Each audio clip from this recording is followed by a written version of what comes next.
Have you ever watched an adaptation and think, okay, so this was clearly made for the fans, but is that a good thing? Because I did. Percy Jackson and the Olympians is one of the strangest cases I've ever seen. It's faithful, but not in the ways you'd expect. It changes huge emotional beats, softens others, and somehow gives us gods who feel less like cosmic forces and more like emotionally unavailable parents.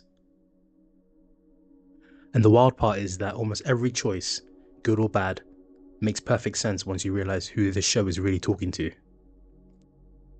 So let's break down why this adaptation works, why it stumbles, and why it might be the most for the fans series we've gotten in years. There's a certain kind of adaptation that feels less like a TV show and more like a love letter. Not a reinterpretation or even a bold reinvention, but a direct message to the people who grew up with the story, who memorized the chapter titles, who waited for each new book like it was a holiday. And Percy Jackson and the Olympians on Disney Plus is almost one of those adaptations. It's a show that isn't just based on the books, it's written for the fans of those books. And depending on who you are, that's either the greatest strength or its biggest limitation. Because here's the thing, adapting Percy Jackson is uniquely tricky. The books are written in a very specific voice, Percy's voice. And that voice is half the reason the series works. It's sarcastic, self-aware, chaotic, and deeply emotional in ways that sneak up on you. It's a first-person narration that shapes the entire world. So when you take that away, when you shift to a third-person TV format, you're not just changing the medium, you're changing the soul of the story. And that's where this show finds itself in a fascinating position. It's faithful, but not always in the ways you'd expect. It's reverent, but sometimes to a fault. And it's constantly balancing two audiences, the die-hard fans who know every prophecy by heart, and the newcomers who are stepping into this world for the first time. The result is a show that feels less like it's trying to do right by everyone, and more like a show that ends up speaking to people who already love it. And honestly, that's not inherently a bad thing, but it is something worth unpacking. So today, I want you to break down how Percy Jackson and the Olympians approaches adaptations, what it changes, what it preserves, and what those choices say about who the show is really for. We're going to look at the writing, the direction, the character dynamics and the world building, and also the thematic shifts that come from translating a beloved first-person novel into a modern streaming series. Because this show is absolutely written for the fans, for better or for worse. Also, this video is mostly about season 1. I'll upload a second video about season 2 once I see the finale. There's a version of Percy Jackson and the Olympians that exists purely in the collective imagination of the fandom. A version that captures the exact tone of the books and the exact voice of Percy that balances both humour and danger. And the Disney Plus series is clearly trying to reach for that ideal. It's respectful of the source material, almost to the point where you can feel the showrunners holding the books in one hand while writing with the other.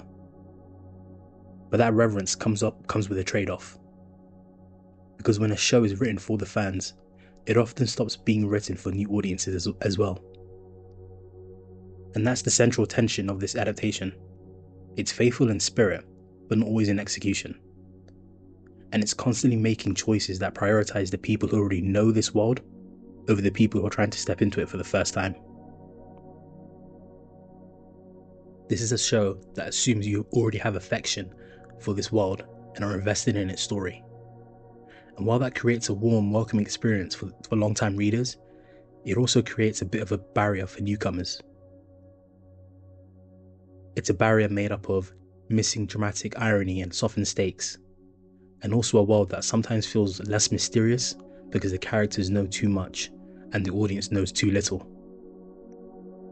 At the same time, the show makes significant changes, some subtle and some sweeping, that reshape the emotional core of the story. The gods are less terrifying, and the monsters are less mythic, and Percy's voice is much less central.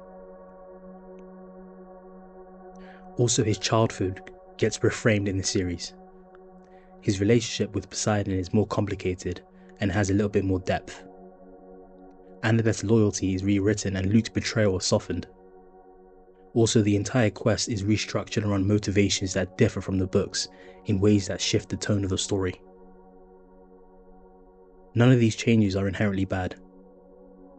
In fact, many of them are thoughtful, character-driven, and emotionally rich. But they also reveal something important.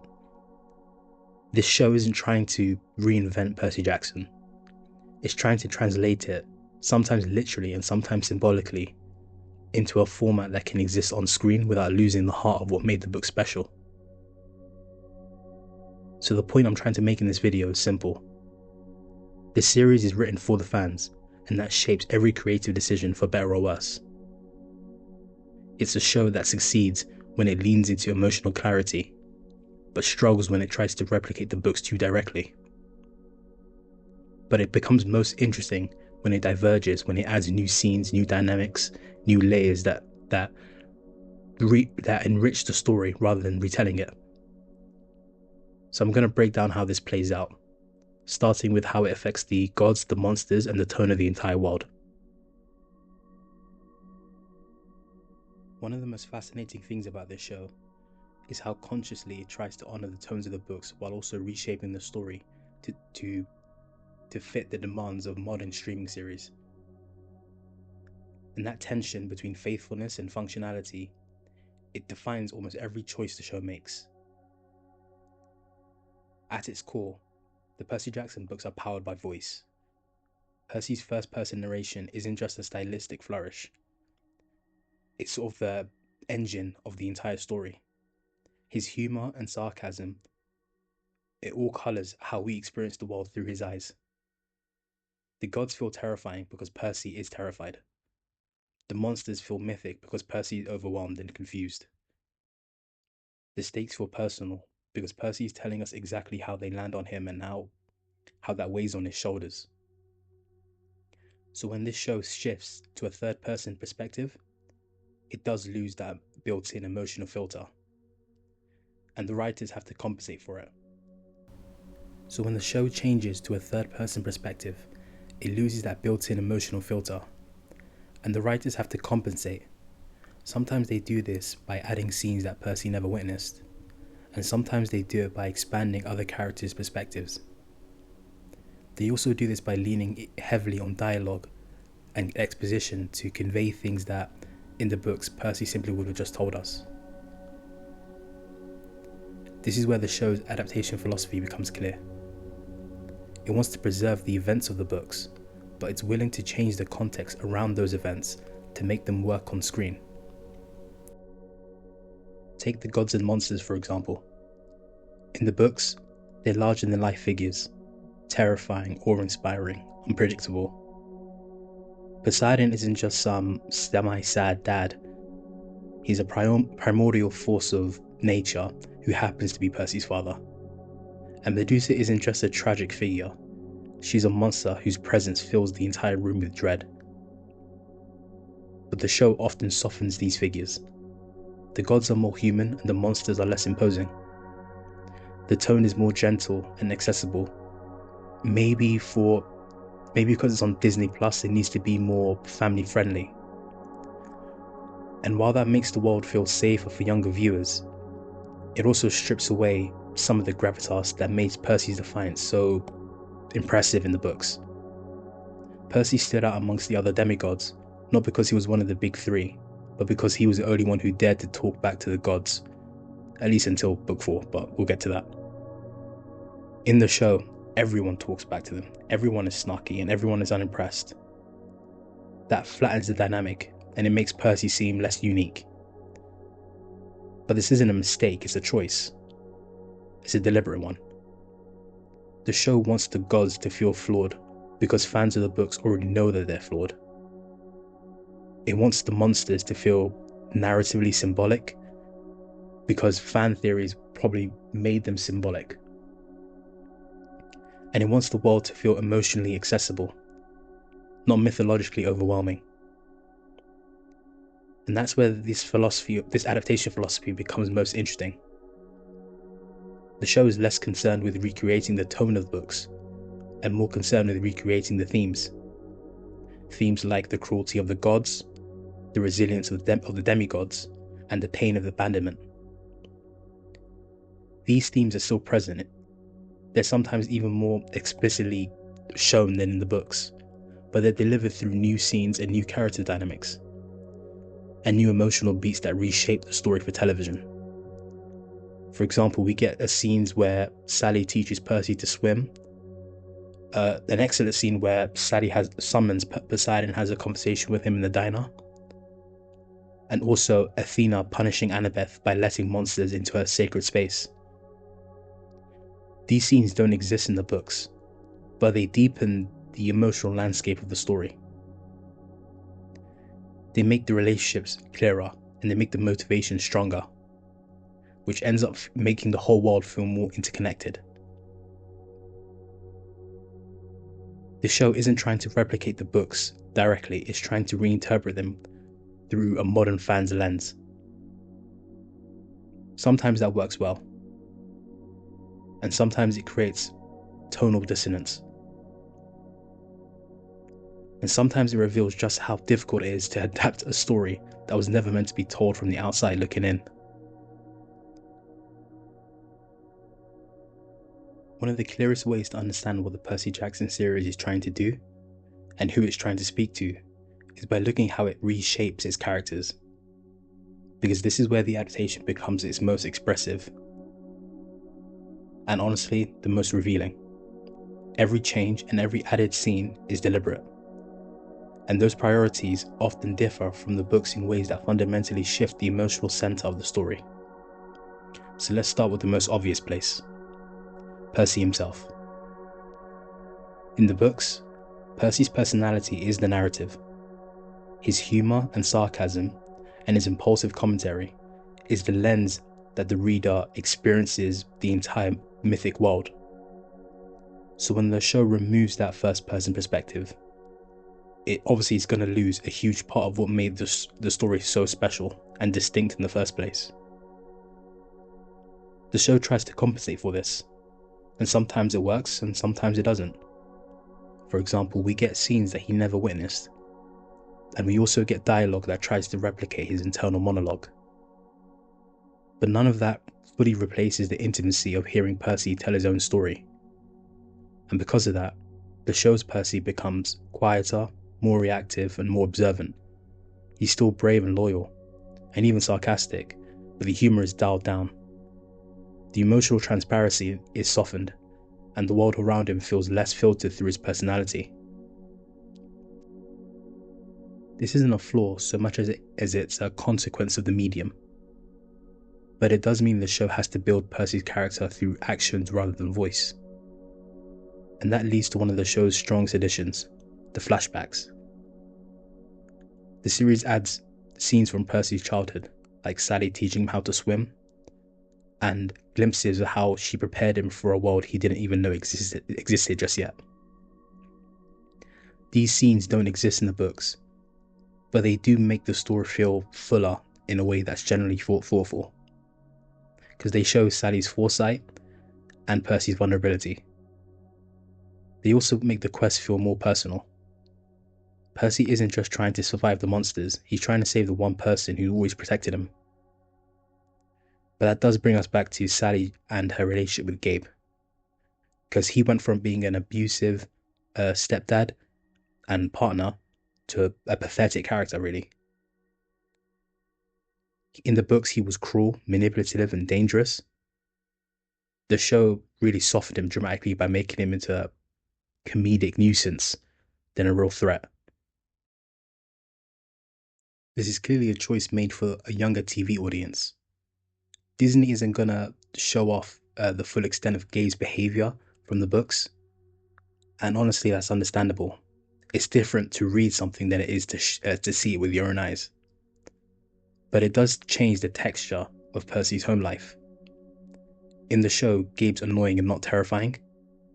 Sally's marriage feels like a burden and not a sacrifice. And Percy's resentment is milder, less rooted in trauma. And that makes Gabe's eventual fate, turning into a statue, feel more like a slapstick than justice. The show even adjusts the course. Instead of Percy or Sally making the choice, Gabe basically just does it to himself. It's cleaner and safer, so it's less morally complicated. But the biggest emotional shift comes from Poseidon. In the books, Percy grows up believing his father is dead. In the show, I think he knows Poseidon is alive, just absent. And that change rewrites their entire relationship. Because in the books, Poseidon is a mystery to him, and in the show, it's a wound. Percy's resentment is sharper, and his confusion about the whole situation is deeper. His longing for his father is more visible. And the show leans into this by giving Poseidon far more emotional presence than he had in the first book. The diner scene between Sally and Poseidon, which is completely original to the show, is the best addition in the entire season. It's tender and complicated and very well acted by the two actors. It gets their relationship, it elevates their relationship from what it was in the books. It gives their relationship weight, and it gives Percy's identity a bit of conflict. It makes Poseidon feel like a real person rather than a distant myth. This is one of the clearest examples of the show improving on the books through emotional clarity. But not every change went smoothly. Annabeth's relationship with Luke is one of the most important emotional threads in the entire series. In the books, it's implied that she has well, not implied, it's outright said that she has a crush on him, and it's complicated and painful, but the show removes the romantic element entirely, reframing their bond as something like siblings, and it's rooted in survival and shared trauma. That makes way more sense considering their ages, but it does sort of remove how important Luke is in her eyes, because they never really go into their relationship from her perspective in the first season. This change does have pros and cons. The pros is that it avoids romanticizing a manipulative dynamic, and it also makes Annabeth's loyalty feels more grounded. It also strengthens the theme of found family that's found throughout the entire series. But on the con side, it does flatten some of Annabeth's internal conflict, and it removes a layer of emotional tension from the betrayal arc. And it makes Luke's manipulation feel less personal. Speaking of Luke, his betrayal in the books is shocking because it feels so sudden. It's violent how he tries to kill Percy, and he reveals his allegiance to Kronos like almost out of nowhere, because we're reading the books from Percy's perspective, and even though the clues were there the whole way through, Percy didn't realize it at all. He shattered the trust that Percy didn't even realize he placed in him. The show takes a different approach.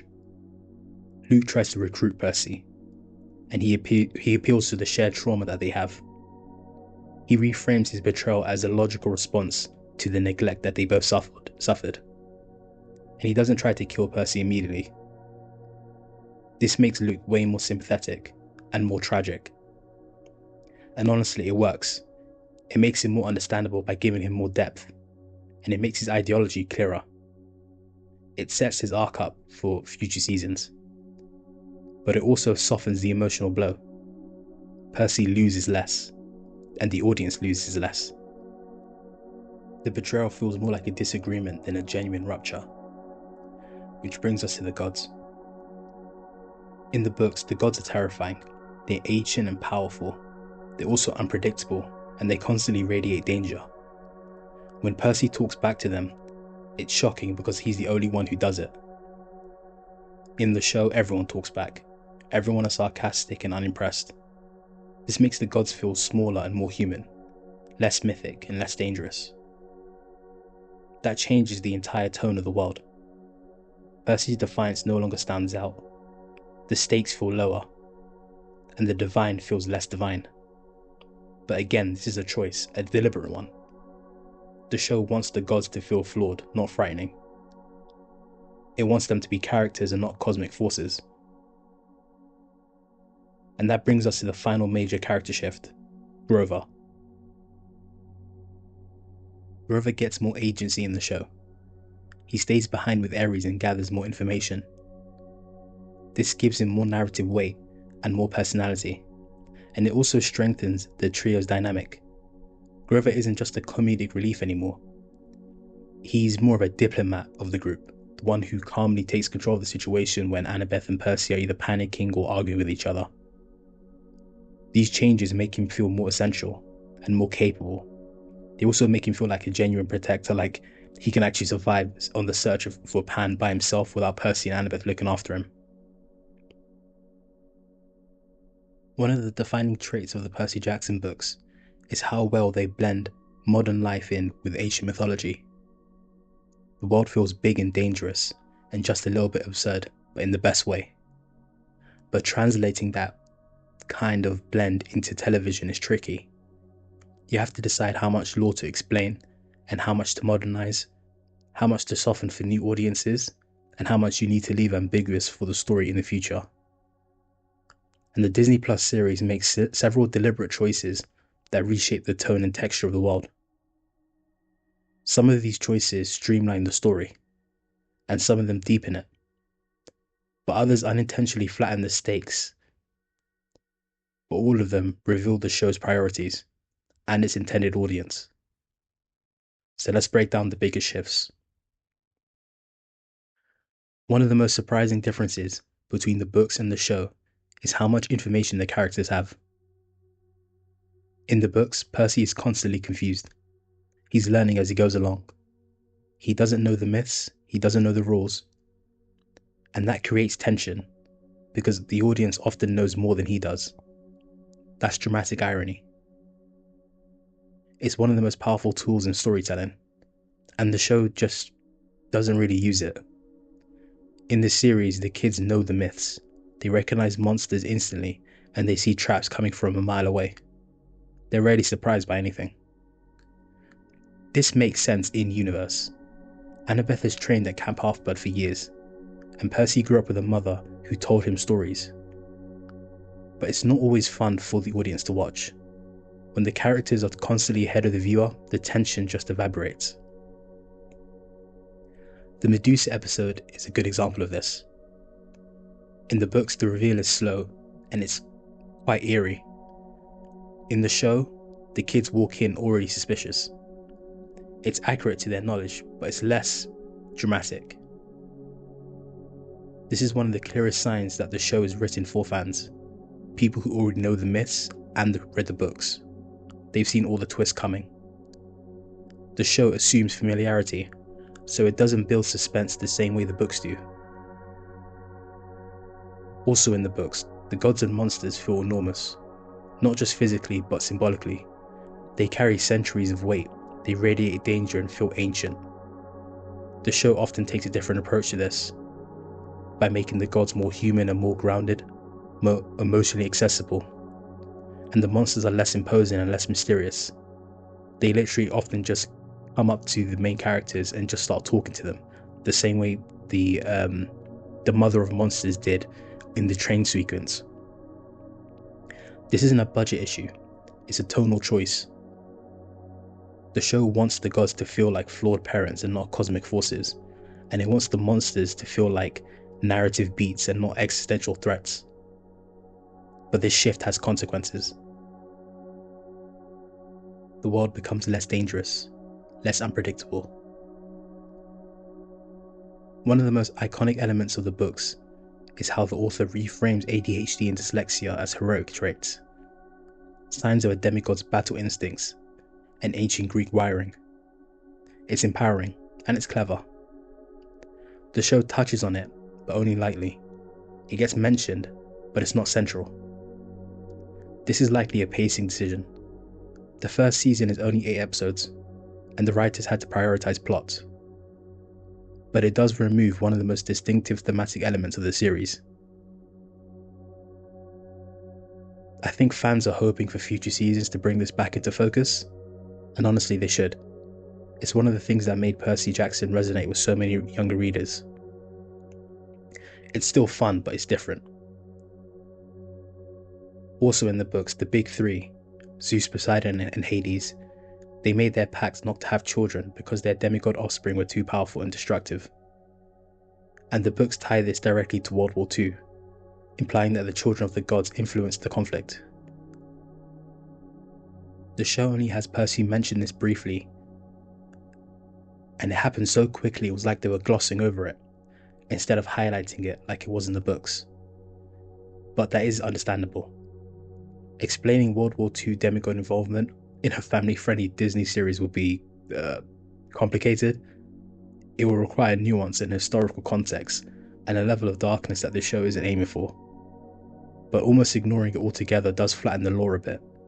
They could have at least replaced it with something else, because without it, the Big Three pact becomes less morally heavy. Because the audience doesn't know about the Great Prophecy just yet. One of my favourite aspects of the show is how it restructures the story. Not the plot is mostly intact, but the delivery of the plot. The pacing, the sequences, and the way information is given or withheld, and the way tension is built up.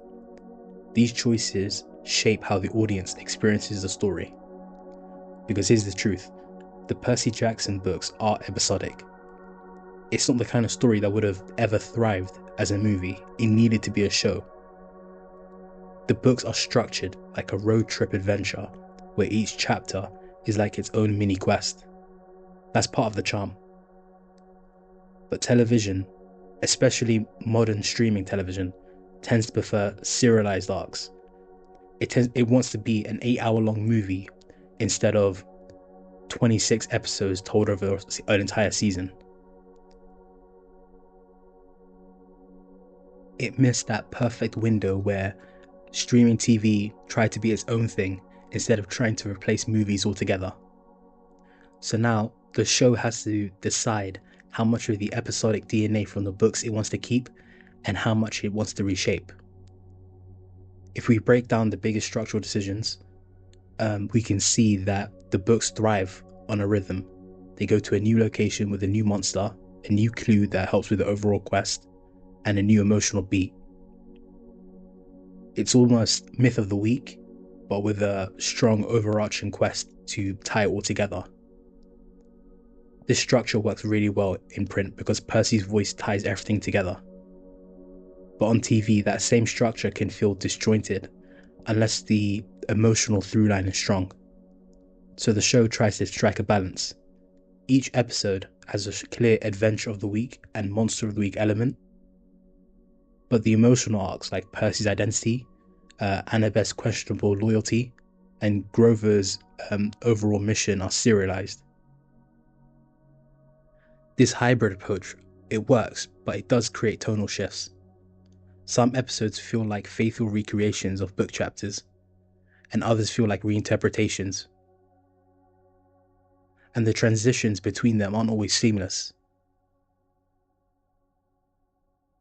Adapting Percy Jackson and the Olympians was always going to be a challenge, not because the story is too big or too complex, but because the books are built on a foundation that a visual medium just can't directly replicate: Percy's voice. That sarcastic and a little insecure narration is the glue that holds the entire world together. It shapes both the tone and the stakes of the entire story. It's the reason why the gods and monsters of this world feel so terrifying, because Percy is overwhelmed, so the emotional beats land with clarity. But when the show removes that voice, it has to rebuild the emotional weight almost from scratch. And the choices it makes in doing so reveal exactly who the adaptation is speaking to. This is a show written for the fans, for the kids who grew up with the books, for the ones who still remember how ugly those UK covers were and wish they had the Americans ones instead. And for people who check the official website every day to see if the countdown for the last Olympian really sped up. Not me though, I wouldn't do that. But this also means the show isn't always built for newcomers. It doesn't hold your hand, and it doesn't try to build up dramatic irony because it expects you already know the twists. It doesn't slowly reveal the world to you, and it doesn't treat mythology like a mystery to be solved. Instead, it assumes familiarity, and it assumes you already have affection for it. That's why the characters often know more than the audience. And that's why the gods feel more like flawed parents than cosmic forces. These choices aren't mistakes, they're a philosophy. The show isn't trying to reinvent Percy Jackson, it's trying to translate it, not word for word, but more feeling for feeling. Does that make sense? That's why the show adds scenes, like Sally teaching Percy how to swim, Poseidon and Sally in the diner, Hermes in Vegas, Luke and Percy bonding, because they all deepen the emotional landscape even as they shift the narrative.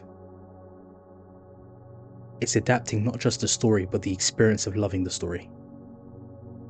And that's why the adaptation works best when you already know the books. When it modernizes the motivations instead of explaining them. When it leans into humanity of the characters instead of the mythology of the world. But that's also why the adaptation struggles when it tries to replicate the books too literally. When it removes dramatic irony and when it softens the gods, it flattens the stakes. And it forgets that television thrives on tension, mystery, and discovery. But even with these flaws, the show has something the movies never had: heart, a genuine affection for the source material, and a desire to honour the fans. But whether or not they can build up a new audience by catering to the old ones remains to be seen.